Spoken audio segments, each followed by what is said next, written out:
Existem 3 erros que alimentam a ansiedade todos os dias e você nem percebe isso. Por exemplo, você já percebeu que às vezes, sem você ali estar observando, você mesmo acaba alimentando a sua ansiedade o dia inteiro, todo dia?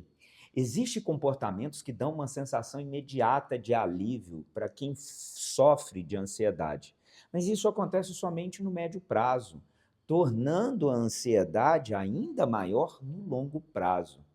Presta atenção nisso que eu vou te falar agora, porque a partir daqui eu te dou 3 passos fundamentais para você compreender possibilidades que estão só piorando a ansiedade e não estão melhorando do jeito que você imagina.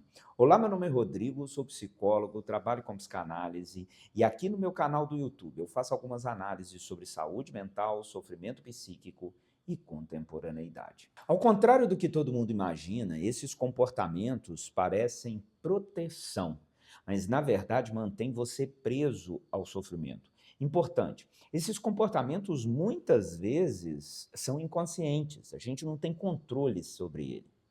O primeiro ponto, um erro muito comum. O ansioso, ele tenta controlar tudo o tempo inteiro, e isso só lhe causa mais sofrimento. Quem sofre com ansiedade costuma acreditar que, se ele conseguir prever tudo, organizar tudo, comprar planner e impedir que qualquer coisa saia do lugar, finalmente ele vai conseguir sentir-se em paz e não vai ser pego desprevenido. E no começo e durante muito tempo isso até parece funcionar. Você organiza a agenda, revisa a mensagem 10 vezes por dia, tenta antecipar todas as possibilidades, pensa em todos os cenários. Eu tenho um vídeo falando sobre isso. O ansioso, ele fica muito funcional na contemporaneidade. Não existe um problema ali que tira ele do trabalho a priori. Isso só vai acontecer no longo prazo, porque a ansiedade é o mal do século XXI. Contudo, a vida é imprevisível. Sempre acontece alguma coisa que escapa ao nosso controle. É a grande marca da vida, aquilo que não nos é controlável.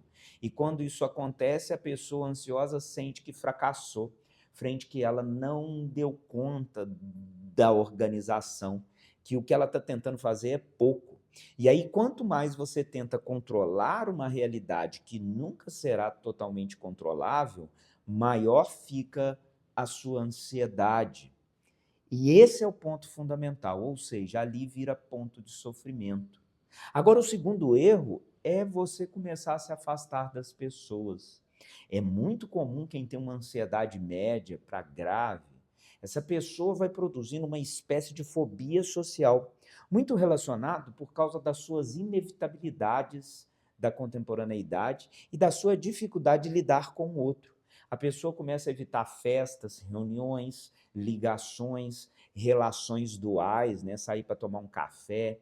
Ela evita responder o WhatsApp rapidamente. Mas, ao mesmo tempo, quando a mensagem de WhatsApp chega, ela sente até calafrios. Ela vai evitar lugares que pode ser observada, julgada. Então, por exemplo, sair à noite para dar uma paquerada vira um martírio. No começo, essa proteção traz até muito alívio. Se eu não for, eu não vou passar mal. Se eu não for, eu vou começar a evitar as crises que eu estou tendo. Só que esse alívio cobra um preço muito alto no longo prazo. Sem essa pessoa perceber, você vai perdendo justamente aquilo que mais ajuda um ser humano a organizar sua vida psíquica, que é a vivência com o outro, a presença do outro. Por incrível que pareça, nós somos diametralmente organizados no olhar do outro, apesar do olhar do outro também ser ponto de angústia. E aí, como a gente se fecha, a gente fica entregue aos próprios pensamentos que estão angustiados, que estão sofríveis, que estão ansiosos. E esses pensamentos ansiosos, quando fica sem um confronto com a realidade e sem a experiência dos encontros humanos, tendem a crescer. Você passa a acreditar ainda mais nas suas preocupações. E como você, ao se afastar desse social violento, você vai ficando solitário, Isso vai lhe causando mais ainda uma sensação de estar sozinho, de inadequação, de não pertencer a esse mundo. E aí, mais e mais, o seu processo de sofrimento psíquico vai endurecendo, vai encorpando. Isso é muito comum no que acontece no campo da ansiedade na contemporaneidade. Eu tenho um consultório aqui em Juiz de Fora, Minas Gerais, mas eu também percebo isso nos meus pacientes que eu atendo online.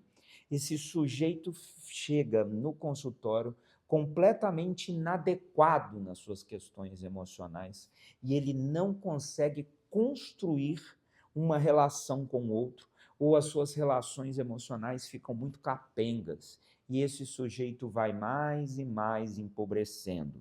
Seu psiquismo vai ficando mais e mais em alerta e o seu quadro de ansiedade mais e mais piora. O terceiro erro é acreditar que pensamentos repetitivos de tragédia e morte estão protegendo você. E aqui eu vou dar o ponto muito importante desse vídeo. Muitas pessoas na contemporaneidade sofrem com ideias e pensamentos de tragédias e mortes violentas de parentes e ente querido. Esse é um ponto muito fundamental. Cada vez que você alimenta essas imagens, esses cenários, essas previsões catastróficas, o seu psiquismo entende que existe um perigo real acontecendo aí. Muitas pessoas vão colocar na conta da premonição. Eu tive uma premonição, que a gente vai chamar na psicanálise de pensamento mágico. E esse pensamento mágico só aumenta o seu estado de alerta. Seu corpo fica ali, tensionado para uma tragédia que vai acontecer, que nunca acontece. E aí, cada vez que a ansiedade piora, mais pensamentos catastróficos aparecem. É um ciclo vicioso extremamente ruim. Você acredita que está se protegendo do sofrimento, mas na verdade você está treinando sua mente para viver permanentemente esperando uma tragédia. Observe bem o que eu vou te dizer aqui agora. Como eu disse, muito dessas três vivências que eu trouxe aqui não são conscientes, ou a gente não tem o poder de acabar com elas só porque a gente deseja. A gente passa a viver numa prisão, em parte solidificada pelo nosso próprio medo de segurança. E aí, se você percebe que vive tentando controlar tudo, se afastando das pessoas, ou preso em pensamentos repetitivos de morte, de tragédia, em quadros muito solidificados de ansiedade, esse é o ponto. Não adianta continuar tentando resolver tudo sozinho. Você vai precisar de ajuda profissional multidisciplinar, desde a ajuda de um psiquiatra, assim como a ajuda de um psicólogo, de um psicoterapeuta, de um psicanalista, de preferência de um psicólogo que seja psicanalista. Você vai precisar de trazer o seu sofrimento para o campo da palavra, numa relação transferencial com outro profissional, com uma pessoa à parte da sua própria história de vida, para que ali você possa dar lugar a um ponto da sua palavra, do seu sofrimento, e a partir dali construir um campo subjetivo de elaboração emocional, afetiva e da sua história cultural. Para a partir daí, você achar caminhos possíveis de elaboração para a sua ansiedade. Portanto, por mais grave que seja a sua situação, é necessário que você cuide da sua saúde mental, que você dê um campo possível ao seu sofrimento, que você possa dar um lugar bacana para esse sofrimento seu, que não seja o campo da solidão, do se silenciar, do se empobrecer no social, do se empobrecer psiquicamente. Acredite, eu já atendi muitos pacientes agravados com quadros de ansiedade e é fundamental dar um lugar a esse sofrimento que parece sem solução. Mas acredite, há muita solução possível para isso.